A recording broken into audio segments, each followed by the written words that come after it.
Thank you. Okay. So what I'm going to do is start introductions, and then we'll carry on. Is that okay, Mr. Evans? Fine, thank you.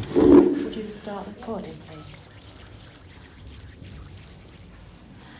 Hello, we're here to discuss a complaint response in relation to Mrs. Heather. Would you like Heather being referred to as Odens? Yes, please, yeah. As Mrs. Heather Odens.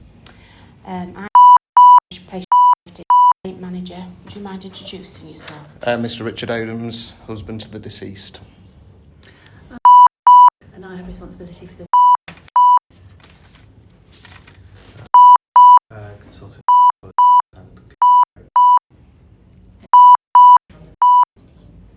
So, I'm going to start off, Mr. Odens. As I spoke to you yesterday, I just want to confirm your right and decision for us not to convey any sympathy or apologies or condolences in regards to Heather. That is correct, because I'm accusing this hospital of the potential death of my wife due to mismanagement of her treatment and also for incurring long and suffering pain to her. Okay. So what we're going to do is be led by your discussion, your questions. We're going to answer everything as openly and honestly as we can. If anything that we say during the meeting you want us to reiterate or explain further, then just let us know. Okay, thank you very much. Okay, and we'll be guided by what we want to start with. Okay, so I'd like to address first off, if I may. This is probably a little bit unusual for you, but can I just ask you, competent at your job? Yes. How long have you been in your position? Since October 2022. Okay, and can I ask, do you remember the conversations that we had when I had to call you and chase you, and I said that I would be looking for compensation? Yes, Okay, why did you not then tell me that I would need a solicitor at that point? because I wasn't aware of it at that point. So you're not competent at your job, right? Okay, thank you, that answers that question. Do you mind if I just intervene? You can try, yes. So, did start in October 22, new to the team. She's become very competent in the complaint process, Okay, but the claims process for negligence claims against the trust is a completely different team okay. and matter. And I will take that on board for training for Rebecca, but it doesn't make her incompetent as her job in terms of a complaint handler. Okay, so yet again it is a system failure within the hospital. I don't believe it's system failure, but I will take it on board that we should have put that into a training plan for Rebecca. Okay. I apologise, Rebecca. It is obviously, in my opinion, an issue yet again with the trust. And two departments don't know how to work together and the system is broken. Okay. Can we refer to the very first page, please, of the medical records, which I believe that you should have? We have, yeah. What's the date on it, please? Well, it's dated the 5th of the 12th, Miss. Funny that, isn't it? You'll have to excuse me, I'm a little bit rattled, so I'm trying to calm myself down the best I can. Yeah. Yes, okay. Can you pass that to who's not medically trained, and can you read that for me, please? It's quite difficult handwriting. Temperature 38 plus, P-A8Y, BP 129/171. Explained it is not good to go ahead with surgery. Admit COVID swab. FBC, LFT, URE, IV fluid, ABX2PID. Virtually impossible, isn't it? That's what I can read. Virtually impossible. Can I also point out the date at the top, 15th of the 12th, 2022? It's not the correct date, is it? Second of all, it's in somebody else's handwriting, isn't it? Thirdly, can I also point out the scribbling out? Now, from what I've been told by an independent nurse at another hospital, that is not good practice. It should be lined through and either signed or initialled. You're quite right. Do you believe this would stand up in a court of law? It would be subject to criticism in the court of law. Yeah. Well, it breaks data protection for a start. So I'm now going to carry on and I'm going to read what my independent nurse went through, because I had her go through the notes. And to be honest, it is absolutely diabolical. And again, as I read this, I want you to think, will this stand up in a court of law? Okay? Please bear with me, this is going to take some time. Okay, so number one, the length of time between the scans suggestive of suspicious pathology and diagnosis. A, the first transvaginal scan in which the finding of 21 millimetres endometrial thickening was noted was completed on the 15th of the 1st, 2023. The notes from the reporting radiologist states that urgent gynecological review is recommended. That's on page 103/141 of the printouts. B, Heather was referred to gynecology. A letter dated 20th of the 1st, 23 shows that Mr. did review the scan findings and advised Heather would be seen in due course for a biopsy, page 3/141 of the printouts. C, on the 24th of the 2nd, Heather was showing symptoms severe enough for her to attend ED with abdominal pain and brown vaginal discharge. She was diagnosed with bacterial vaginosis despite the symptoms not remotely fitting this condition. Neither brown discharge nor pain of any description, let alone severe abdominal pain, are symptoms of BV. She is at this time prescribed Nitro. Thank you, biotics, as the only form of treatment for her condition.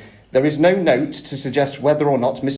noted at this time that Heather was suffering with abdominal pain, but given that she attended the same hospital with gynecological symptoms, it can be reasonably expected that she should have noted this.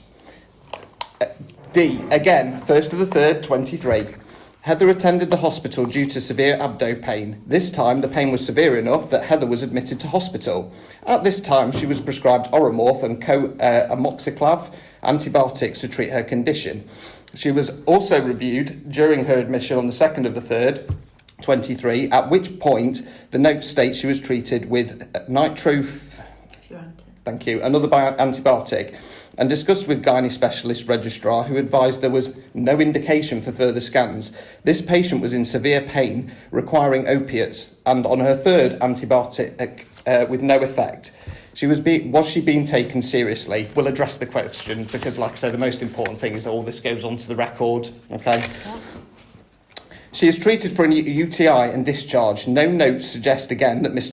was aware of or consulted on this admission, despite, again, attendance with gynae symptoms. On the 6th of the 3rd, 2023, 49 days since her scan suggested suspicious pathology, Heather finally has a biopsy for her polyps. And Mr. suggests pelvic inflammatory disease as a diagnosis to explain her pain. There is no previous STI diagnosis. PID is almost always due to previous STI. This is confirmed as per NICE guidelines. At this time, Heather is admitted to get on top of her pain. Richard's recollection of this is that Mr. was very condescending and Heather's pain at this time, and reluctant to admit her, despite NICE guidelines and PID stating urgent admission is required when the patient is unwell and there is diagnostic doubt. Now, just to point out, I was at that appointment.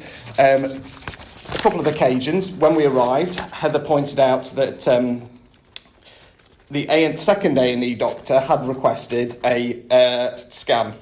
Okay, I think it comes up in a moment or two, and was refused. Okay, so the A&E doctor, who was very good at the second one, I must point out, because he did want to do something, advised her to mention this when she went to her appointment. Mr. response was, "Well, I'm sorry about that, but I wasn't there, was I?" His other response when Heather said, "Are you going to remove the polyps?" "No, we don't do that here." And his third response when she was screaming in pain and begging to be admitted was, "I suppose I can admit you if you think it's that bad." Now, as far as I'm concerned, it is a shambles, an absolute shambles that Mr. is not here today. It really, really is. And as far as I'm concerned, and I'm sure you'll disagree, that is an admission of failing my wife. Okay, and it also shows cowardice that he cannot look me in the eye. Can I tell you a bit about it? He's actually not working here anymore. He doesn't work here anymore. Funny that's going to help my cause. Thank you. Let me continue. Like I say, this is going to go on a while, I'm afraid. Okay. F. The sample then takes a further 17 days to reported by histopathology, which may be a normal time frame. And she's asked me to question this, okay, because she says The following report was on the 23rd of the 3rd. It takes 4 days for Mr. to actually review it on the 27th of the 3rd. Okay, so it's 17 days, and then he takes a further 4 days to review it. Okay, that's page 114 of the printouts. G. In the time between the 6th of the 3rd and the 27th of the 3rd, Heather is repeatedly admitted and discharged from hospital and repeatedly scheduled and cancelled for emergency and elective lists for her polyp removal. Reasons for this are stated as pyrexia, and on one occasion, 16th of the 3rd, page 2/29 HCR1, she is cancelled from the list for 20th of the 3rd, 23, with no reason why stated other than IP, inpatient admitted emergency, with the same note stating she is unlikely to get done on the emergency list and therefore placed back on the elective list for the 27th of the 3rd, 2023. Again, we'll be asking why this happened. Surely if she was so unwell she requires opiates to control her pain, as per the note, she should be in emergency. Also, again, there is no notes from Mr. throughout the inpatient stays. Did he review her case? He was her consultant. Why was he not consulted? Did he not review her notes during all of this time? Now we go on to section 2, the way in which Heather's symptoms were managed and how her care was delivered. A. 6th of the 3rd, 23. It is written in the notes that Heather was requesting morphine due to severe pain, but this could not be administered as the nurse was alone on the unit. Brackets, controlled drugs require 2 nurses to administer. It took 40 minutes for morphine to be administered, leaving Heather in severe pain during that time. Now, 40 minutes is ridiculous, but you wait until I get to later on. 40 minutes is going to sound like a blink of an eye. B. Triple swabs were not taken at a diagnosis of PID and not even noted as being needed until the 21:35 on the 6th of the 3rd, 23 by the gynae SHO on call, page 42/99 HCR1. Why was this not requested by Mr. to clarify the diagnosis of PID and treat any underlying STI? Again, as per NICE guidelines, the previous triple swabs taken 2 weeks before were noted as negative for everything but BV, not indicative of PID. C. Note on 7th of the 3rd, 23, page 44/99 HCR1, suggests that the doctor is uncertain about Heather's pain. Writes, polyp causing cramp, but notes the patient is crying and tossing on the bed, holding crotch area. This amount of pain is significantly higher than would be expected for a polyp, which is not painful condition, but instead of investigating further, the decision is made for a referral to the pain team. Why was Heather's pain not taken seriously here? Would further investigations such as a CT not have been indicated? D. On the same date, 7th of the 3rd, 23, it is noted that theatre should be cancelled until infection settled. Again, should further investigations not have been carried out, no clear infection is ever identified from what I can see. E. At 11:30 on the 7th of the 3rd, 23, page 46, HCR1, it is noted that Heather is screaming in pain. 3 doctors are bleeped and it takes an hour before somebody reviews Heather. F. On the 7th of the 3rd, 23, page 49, HCR1, an F1 reviews Heather due to the pain she is experiencing and writes in the plan that if Heather's pain remains uncontrolled, she is for further review. Note, then subsequently left on the 8th of the 3rd, 23 at 2:15 a.m. states that Heather is crying in pain during the night, but no escalation occurs until 5:45 a.m. when a staff nurse finally speaks to the doctor, unsure of same F1. But no review is undertaken. The nurse is just told a pain team review will be needed, page 50, HCR1, but that this should be done during the day. No plan is made to actually treat Heather's pain. Again, it seems she is not taken seriously. G. 9th of the 3rd, 23. Heather's case is not taken by theatres as she is an elective case, page 69/99 HCR1. At this time, Heather's pain has been uncontrolled for days and she is often screaming in pain. Why was this not considered an emergency? H. 10 for the 3rd, 23. Heather is discharged. She expressly states she wants a confirmed plan as she does not want to wait forever for an appointment. Obviously, she is in a lot of pain. She is told her options are 1. Clinic appointment, 6th of the 4th, 23. 2. Stay on the theatre list, which she has by this time been cancelled from several times. 3. Be booked on for theatre the following Monday, 13th of the 3rd, 23. Heather opts for option 3, page 72/99 HCR1. She is in severe pain and is not receiving pain relief on time as above. But the operation is then cancelled as she was pyrexic. Heather is at this point offered admission and returned to the emergency list. Understandably, Heather doesn't want this. The note following this on the 13th of the 3rd, 23 is extremely difficult to read, page 89/99 HCR1, but it is clear that Heather does not want to be readmitted due to the problems she encountered previously. Heather has to self-administer meds from her bag as she is not prescribed medication correctly, page 84 to 85 of HCR1. And this is again noted that needs a review from the pain team rather than anyone being concerned that her pain is uncontrolled. J, 16th of the 3rd, 23, page 89 to 99, HCR1. Heather is now being accused of having a behavioural element in her pain reports as pain episodes are a bit weird. And other patient in the Bay has reported Heather for having medications in her bag. Might this be because her pain is being regularly ignored during her hospital stays, or that not enough nurses are present to actually administer her pain relief? K, again, 16th of the 3rd, 23 at 6:30, page 91, HCR1. It is noted that Heather is requesting pain relief as the subcut morphine prescribed is not covering her pain. The doctor advised using staff to give this, but site advises to hold off, awaiting a call from matron. It is not clear or if the medication prescribed was even administered, as no follow-up note in the records until 10:25 when reviewed by doctor. Was Heather left in pain for 4 hours? 4 hours seems like a long time, doesn't it? Gets worse.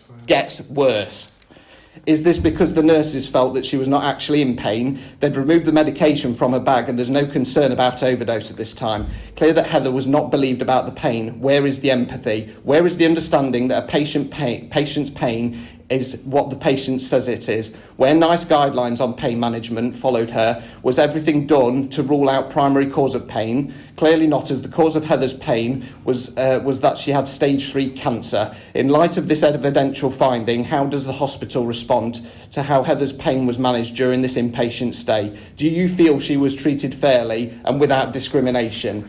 3, frequent inaccuracies and mistakes in note, plus illegible notes within Heather's record, make investigation very difficult. A, first note ineligible and under incorrect date, which we've just seen. This is terrible practice. How can it now be proved when this note was actually left in Heather's records and the handwriting is so poor it is almost impossible to read?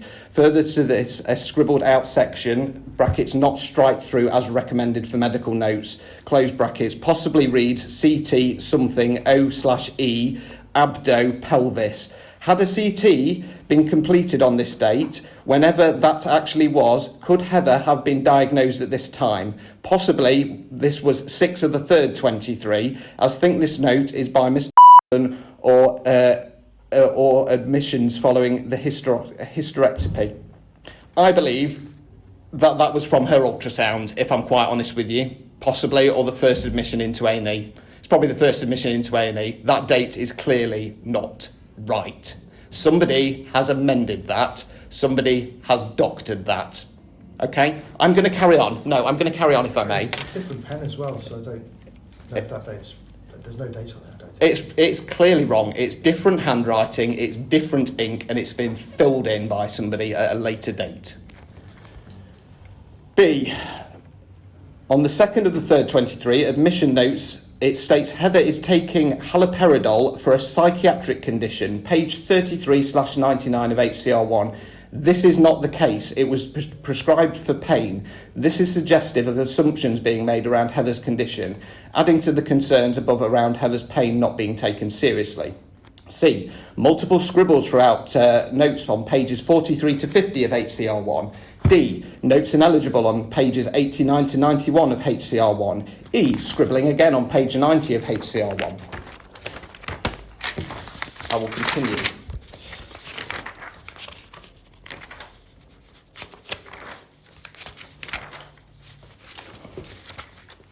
On the 2nd of the 4th, 23, page 28, download 2, nurse states, called on call about Heather's pain and was advised that they would be down as soon as they can. Now, there are no further notes until 11 o'clock that morning. This was responded to at 3 a.m, 7 hours later. 7 hours later. 4th of the 4th, 23. Nurse claims Heather refused her morning morphine, but Heather states this was the anti-sickness. During this time, the paracetamol was the only painkillers working, and I would categorically believe Heather. And I remembered her telling me about this. Okay, I remember her telling me about this. 5th of the 4th, 23, page 44. SHO does not know what a subcut pump is. Shocking. 12th of the 4th, 23, page 59, letter regarding Ashgate referral, stating that the hospital is not able to manage her pain. And I quote, bed as yet not available at the hospice today. However, she has very complex symptom management issues. We're not effectively managing here at the present time. Correct me if I'm wrong, but when somebody is sick and in pain, should a hospital not manage somebody's pain? Now, I've been through that, and I hope you're all ashamed of yourselves. Everybody I speak to who asks me which hospital Heather attended, and they say, was it Calow? Everybody's got a horror story. The only person who has tried to help me in this process is from Records. And when I originally spoke to her, she said, I do apologise, Mr. Odams, it might take some time. We have 80 requests for medical records. Now, I'm from Nottingham originally, and we have 2 rather large hospitals there. In comparison, this hospital is a backwater job. 80 requests for complaints is a joke. Mr. Odams, not all of those requests are about complaints. That's fine. That is fine. But it delays the process. It delays the process, and it just goes to show what a shambles this hospital is. Now, as far as I'm concerned, we can take this to court, and we really can, okay? I may come across as a fool at times, I really might, but believe me, I will take this to hell and back. I've been there several times during my life, and I'm quite happy to go on a trip there again, and I will take you down. Simple as that. Second of all, let me, for the record, I'm producing a copy of the Derbyshire Times dated Thursday the 25th of May 2023. If we page to page 14. Heather marries partner in beautiful service at hospice. Okay, this piece was originally done for Ashgate Hospice as a bit of nice promotion for them. The Derbyshire Times picked it up. The Derbyshire Post picked it up. The Nottingham Post picked it up because I'm from Nottingham. East Midlands Today picked it up. This is the tragic love story of the psychic medium who married his dying wife at a hospice. Okay, I am quite happy to take this to the papers. Now, believe you me, at the time, I was also contacted by a national media outlet who wanted to run the story. I wasn't in the right frame of mind, to be quite honest, at the time. I've contacted the reporter of this already, and he is quite happy to take up the story again, but out of respect for me, he's going to wait, because he doesn't want it to affect anything should this go to court.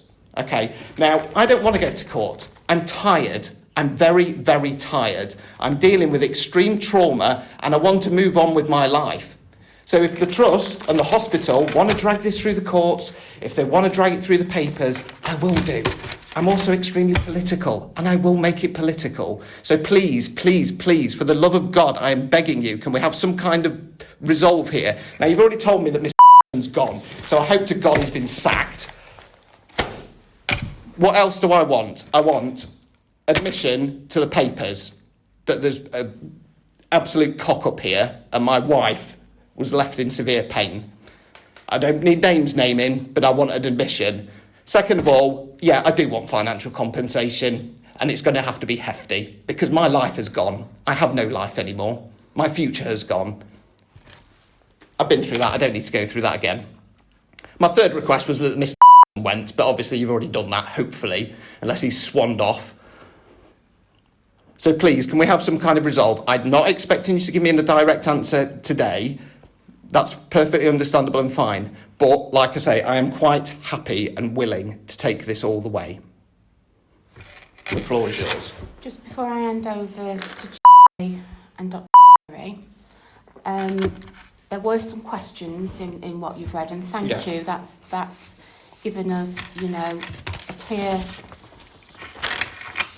story of her, of her journey. Not really. Okay. But there were some questions in there. Do you want us to respond to those questions? I'm happy to leave the form, to be honest, because, like I say, I'm quite riled up. I do apologise if I've come across quite aggressive, but as you can probably understand from the situation, I'm very angry. I'm very, very angry, and I'm trying my best to hold it together. I'll go through the original complaint, if I may, because that also was full of holes.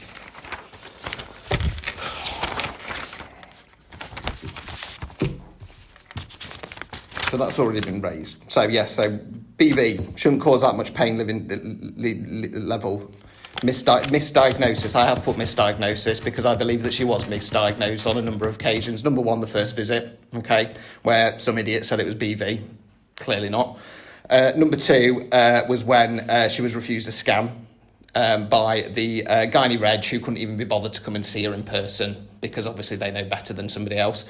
Number three, polyp, number four, waiting. Why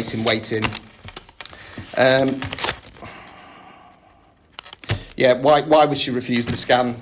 Absolutely ridiculous. Shall we start with the first one? Yeah. First question. Why did that doctor put it down to BV? You're probably not even going to be answering it because you're not in ED. I agree that it's not a very, in any sense, an appropriate attribution of BV to that pain.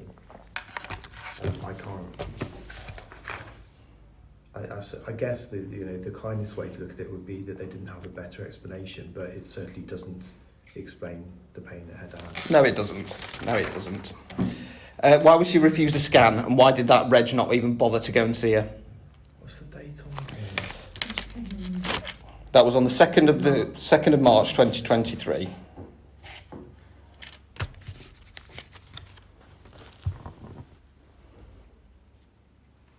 She scanned the kidneys, but that was normal, but then refused to see her. The ED doctor wanted her to have 2 scans. One on her kidneys because it had identified an infection. Yeah, I don't know if it's in there.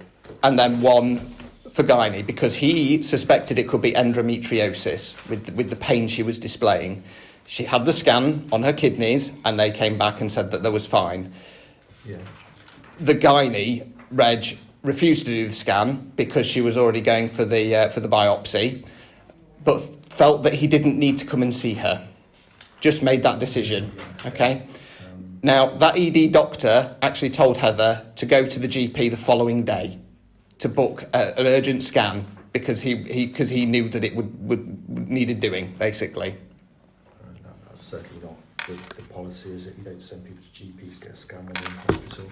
That doesn't seem at all. He'd admitted her because he wanted the scans doing there and then, and it was your team, somebody in your team who refused, and like I say, didn't even bother to see her. If he or she came down, came down and saw the pain she was in. Let me just also state for the record, and it was one of the ED doctors that I had to point it out to on the 3rd ED trip. I can't remember his surname. It was a lovely doctor called I had to point out that during her time at home in between these trips, Heather had severely burnt the skin on her stomach from hot water bottles. That is how much pain she was in. And her whole experience, it was dismissed. Absolutely dismissed right the way through.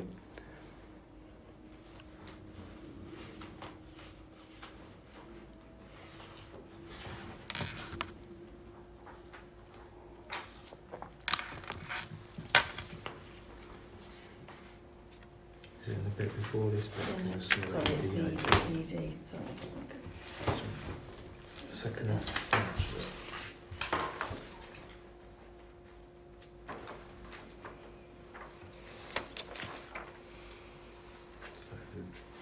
Don't see it for March. 6th of April.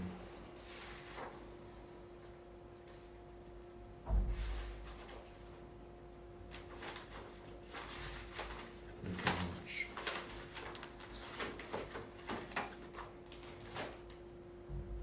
Second of March.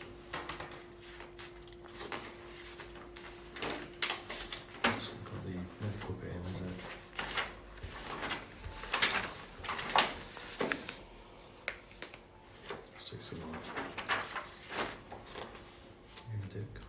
So there was a discussion with the ED doctor, with the registrar that was on call. Who's in this bit then? On the SAU, there was a plan for urine dip, urology review, gynae review, scan for kidneys as we talked about. I'm pretty sure let's see cystoscopy if normal, so I don't know who's told that plan, because that sounds like a nurse summary of the plans, doesn't it?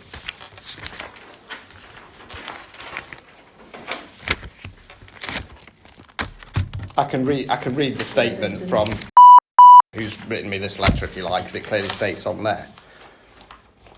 It says, Miss has assessed Heather's blood results, which were normal, and can confirm that ultrasound taken on Heather's kidneys was reported as normal. On 1st of March 2023 at 22:13 hours, Heather re-attended the emergency department with her previous symptoms, abdominal pain and back pain. Follow a full clinical review at 5:49 hours on the 2nd of March 2023. The primary impression was acute, can't pronounce that, sudden severe. Thank you. Sudden and severe inflammation of the kidneys. This was based on Heather's urine sample, which was indicative of urine infection. This was considered likely despite the normal appearance of the kidneys because an ultrasound scan does not rule out infection. Miss noted that the plan was to transfer Heather to the Surgical Assessment Unit, SAU, for antibiotics and fluids, both to be administered intravenously via her vein. Miss can see from Heather's medical notes that at 8:05 hours, the gynecology team did consider her case with a registrar discussion. Miss would like to apologise. The team did not physically review Heather face to face, but has assured me the registrar reviewed all available information, including a review of Heather's history, presenting complaint, current working diagnosis and blood results. It was judged that no value would be added by a face-to-face review. This is the second entry that discussed the gynae reg on call. Query on further gynae input. Nil acute gynae problem. If there are concerns about endometriosis, then this will be covered by fertility investigation, which are already in place. No indication for new scans currently. There's so many different types of scans. So that there was a scan there, but it wasn't a CT scan. And again, I'm sure I will be corrected. However, this comes across to me a lot like passing the buck. Your department didn't want to pay for a scan. It's a urology pathway, so they can deal with it. That's how it comes across. I'm not saying that's the case, but that is very much how it comes across. I mean, there are challenges in distributing patients between departments. That's true. I can see how all sides of this really. But if we've done endometriosis, you don't pick it up by a scan for what it's worth. And it's treated with pain relief, and it probably would have been picked up through the fertility team in terms of the history and the examination, because that's like one of the things that influences infertility. I appreciate that. However, but we didn't get I think fundamental to a lot of these interactions, we didn't get a diagnosis because no, you didn't. We didn't do the right investigation. No, you didn't. In a timely fashion. And my argument will be, and I'm sure that this will be argued till the cows come home, that cancer was so aggressive. It was. Her prognosis, when we saw the doctor in Sheffield, was 4 to 6 months. She died within 3 weeks. Okay, that cancer was so aggressive. Had it been picked up by one of these tests, there could have been a slim chance that she could have had a hysterectomy, chemotherapy, and might have survived. But she didn't. Yeah. I agree. Thank you.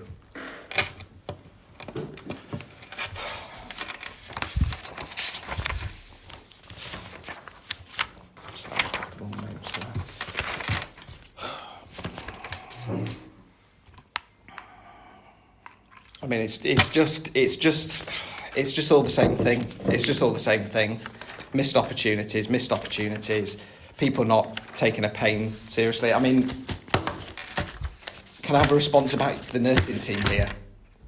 I can't have a response to why they're... I completely agree with what you're saying. We did not manage her pain.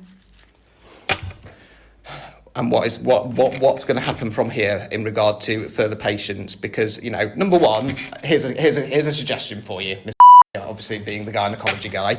Number one, I'd strongly suggest that your hospital takes some action and actually steps out of the dark ages and makes some headway and uses positive discrimination to start employing more female gynecologists, because all the ones that I saw were men. Now, I'm a man, and I'm quite happy to admit I do not understand a woman's pain because I am not a woman.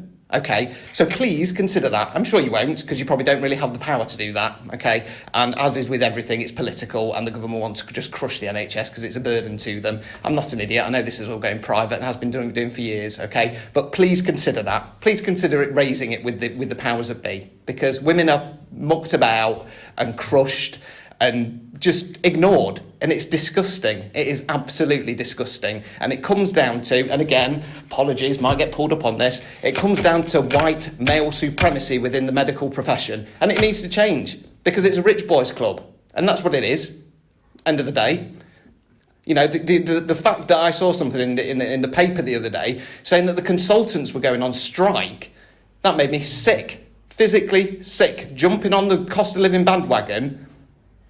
Disgusting, absolutely disgusting. So please put that forward, that we need more women working in gynecology, because it's a joke, absolute joke. You can have that for free. I don't even know what else to say. You know, as far as I'm concerned, you've admitted guilt. So let's just cut to the chase. Where's this going next? Where's the resolve?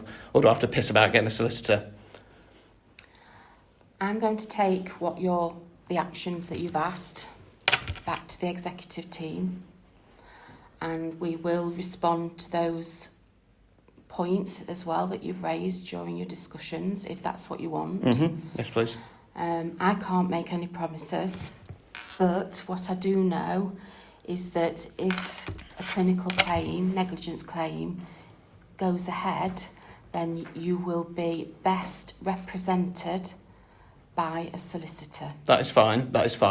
And I appreciate you saying that. Yeah. But I want, if there is a claim going through, I want it to be clear that it's not going to go through the courts, so that I don't have to worry about some, you know, thousands and thousands of pounds bill being dumped on me because some high up in the NHS has decided that they think it's better that I get screwed over, basically. And that's what you'll need a solicitor for, to discuss that with our panel of solicitors, Mr. Odoms. Mm-hmm. They will act on your behalf, your wishes, and they will negotiate that with our panel of solicitors and executives. But it really is in your best interest to do that. Okay, thank you. And I'm assuming they go into the papers and telling them what happened. Like I say, I am happy for the hospital to put something together so there are no names attached to it to keep people's privacy and whatnot. But I want an admission, because that is the most important thing for me. Heather needs to be heard. I can't tell you, but what I would suggest, my personal opinion, is that you may not receive that request. Okay, and But that is my opinion at this stage. Okay, that's fair enough. In which case, then I will go to the papers afterwards. But I will put that question to the executive team. We have to think as well that we still want ladies to come to our services so that we can learn from this today. Not just today, but, you know, everything that's happened for Heather, so that we can get it right. That's what you've asked for, no other ladies. Yeah, and I appreciate that. However, what you need to first do is not keep it quiet.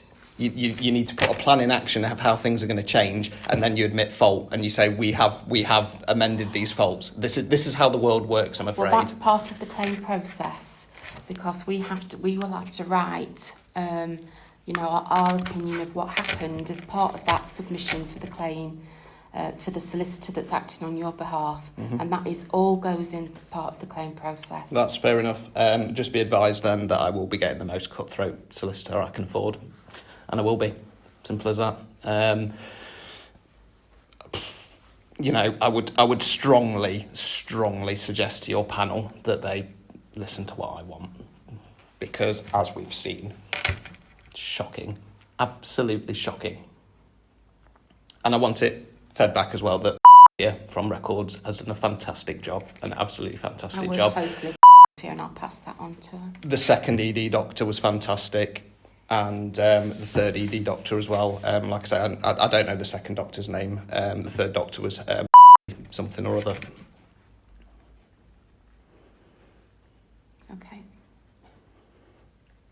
How long are we looking at for some kind of response? Because like I say, I want to put this behind me. It is the last thing in my life that I want to close, and I want to move on with my life. I'm going to have to put that to Mr. Geary and Julie in terms of the response to the questions that have been raised that is, you know... I guess I need to understand what closure would look like for you. I want admission of fault to the papers. I want some You're kind not of... going to get that. Fine. Well, like I say, I'll discuss with my solicitor then, and then I'll go to the papers and I'll rip you all to shreds. Simple as that. But let us respond formally to the question you've asked. But I just don't want to raise your expectations. No, that's about fine. that. That's fine. Like I say, and I don't want to, you know, But your raise your expectations that I'm going to back down. This isn't just about money for me. I'm not one of these people who comes along and goes, oh, it's not about the money. It's about, you know, clearing the name and stuff like that. I do want money. I'll be honest. My life is destroyed. You know what I mean? I want a comfortable life from here. First half of my life has been pretty shit, and this is just the cream of it, to be honest. So I do want money. I'm an honest guy. But yes, I also wanted admission, because as far as I'm concerned, if there is no admission, nothing changes. And there's no reason for people to change then, because they go, oh yeah, paid him off. I'm not a man to be paying off. I'm not. I'm really not. I've got more morals than that. I really have. I'm the most moral person I've ever known. And, you know, a lot of the time it bites me in the ass, but, you know, somebody's got to take a stand, haven't they? So, yes, please put it forward to them. I will. So, just to confirm, you would like a response from the questions that you've highlighted Yes, please. in that? Okay, so that's going to go to you. Yeah. Well, you can.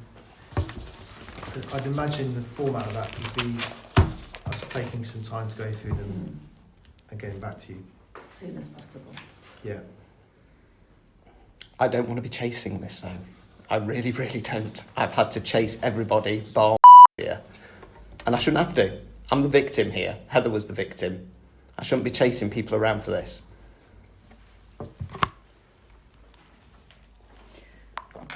Three.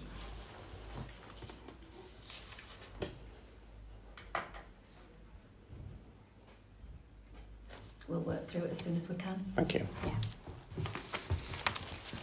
In the meantime, you do have his number. She is there to help pass messages on, and also you could email Mr. Odin's my work mobile number and email address, please, and you'll have another contact there. And we will do our best to get this to you as soon as possible. Thank you. Appreciate it. Okay. Is there anything else you want to say today? No, thank you for your admission. It was enlightening. Yes, if you can just get back to me as soon as possible, please, and if you can put those stuff through to the board. I will.